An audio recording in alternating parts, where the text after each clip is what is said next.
MS3 FM 104,2 MS3 FM. Yes, Academy finally. Kita masih di Lanada lagu pilihan Anda. Kita sudah bersama dengan narasumber kita siang hari ini yang akan berbincang bersama kami terkait dengan wacana pembatasan pembelian BBM bersubsidi ya. Selamat siang, ada Pak Visnu Juwono. Pak Visnu. Ya, selamat siang. Iya. Oke, baik Pak Visnu. Boleh minta tanggapannya terkait dengan wacana ini Pak Visnu? Iya, wacana terkait pembatasan BBM bersubsidi ini kan sebenarnya intinya satu ya, bahwa pemerintah merasa bahwa pembayaran subsidi sudah terlalu membebani APBN gitu kan. Iya. Sehingga dari segi volumenya BBM itu harus dikurangi, dan salah satu caranya adalah dengan melakukan pembatasan penggunaan volume BBM. Nah ini kan jadi sepertinya pemerintah tidak belajar dari masalah yang dulu ya. Maksudnya mungkin di zaman Pak Jokowi isu BBM tidak terlalu menonjol karena memang mungkin belum ada tekanan terhadap anggaran gitu. Tapi kan belum urgent gitu ya. Zaman SBY kan dan Ibu Mega sebelumnya juga BBM itu selalu menjadi isu nasional, isu panas. Oke. Nah ini kan berarti tidak ada pelajaran ya. Pelajaran yang pemerintah tidak belajar dari masalah-masalah terdahulu, yaitu bagaimana supaya misalnya ada perubahan transisi energi gitu ya, dari energi berdasarkan bahan bakar minyak menjadi energi menggunakan baterai gitu kan. Electronic vehicle EV untuk baik untuk mobil maupun motor, itu kan seharusnya berarti sudah direncanakan dan dieksekusi mungkin dari 5 tahun atau 10 tahun yang lalu, sehingga akhirnya masalah subsidi BBM ini tidak jadi terus-menerus gitu. Nah, akhirnya begitu ada lagi beban biaya terhadap BBM ya, pendekatannya sama, berusaha mencoba membatasi gitu kan. Jadi ini sebenarnya kalau dikatakan Pak mengurangi subsidi BBM. Baik, gitu. Pak Visnu, boleh saya potong sebentar Pak. Ini kan sebelumnya dikasih tahu juga kalau sebenarnya pembatasan ini agar pendistribusian BBM bersubsidi itu tepat sasaran. Berarti itu tidak tepat Pak. Ya pasti. Ya menurut saya sih itu mungkin ya kenapa baru sekarang diangkat isu itu gitu ya, kenapa nggak dulu kan, kalau memang murni untuk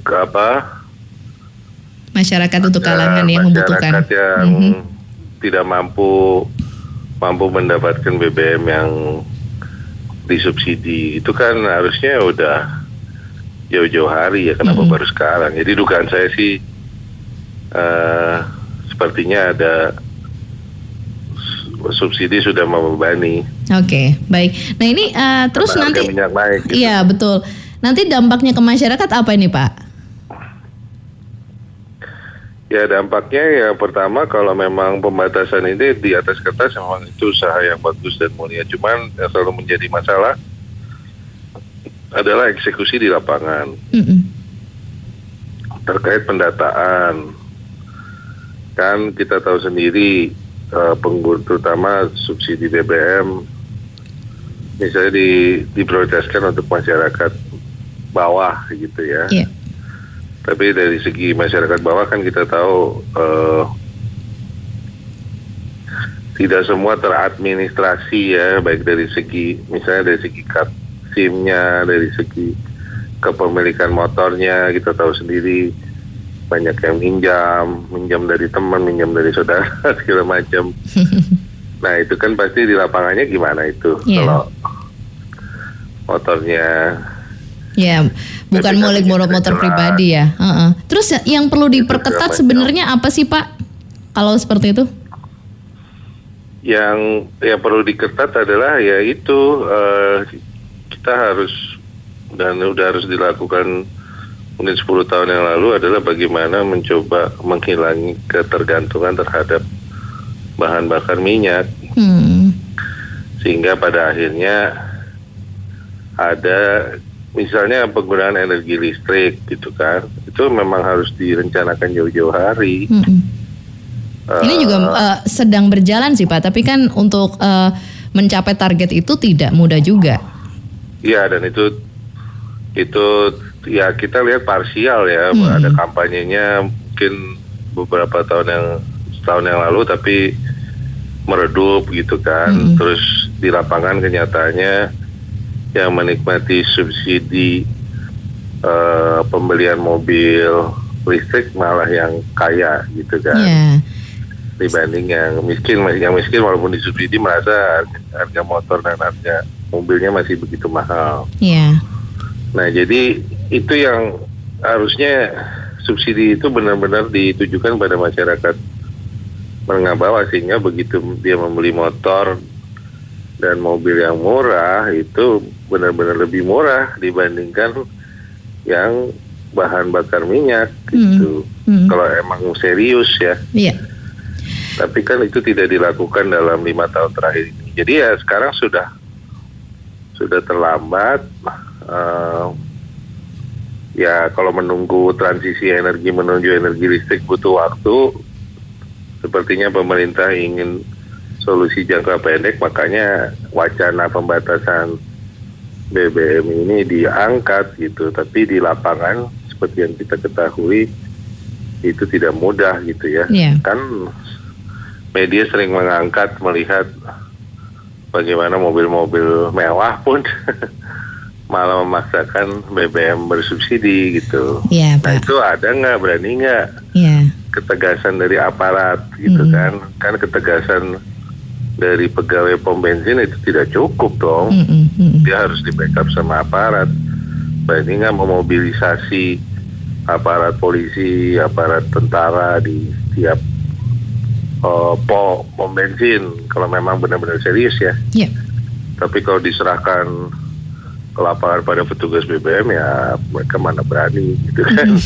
Apalagi kalau yang minta subsidinya mobil pejabat gitu. Pengembangan kasus ini sangat beragam ya Pak ya. Tapi untuk terakhir saya mau tanya ke Pak Visnu karena ini keterbatasan waktu kita Pak. Apa harapan Pak Agus terhadap wacana ini Pak? Pak Visnu, mohon maaf. Maksudnya harapan apa? Harapan akan ada wacana ini seperti apa? Apakah wacana ini harusnya dibatalkan? Apakah wacana ini diteruskan dengan beberapa catatan? Atau seperti apa Pak Visnu melihat? Ya pertama, kalau memang pemerintah serius pembatasan BBM ya harus benar-benar memobilisasi sumber daya. Terutama saran saya dimobilisasilah aparat polisi atau aparat tentara untuk membantu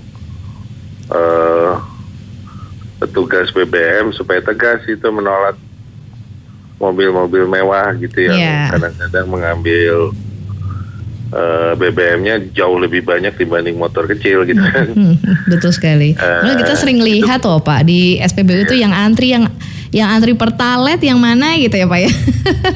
Iya, jadi maksudnya kalau emang serius gitu.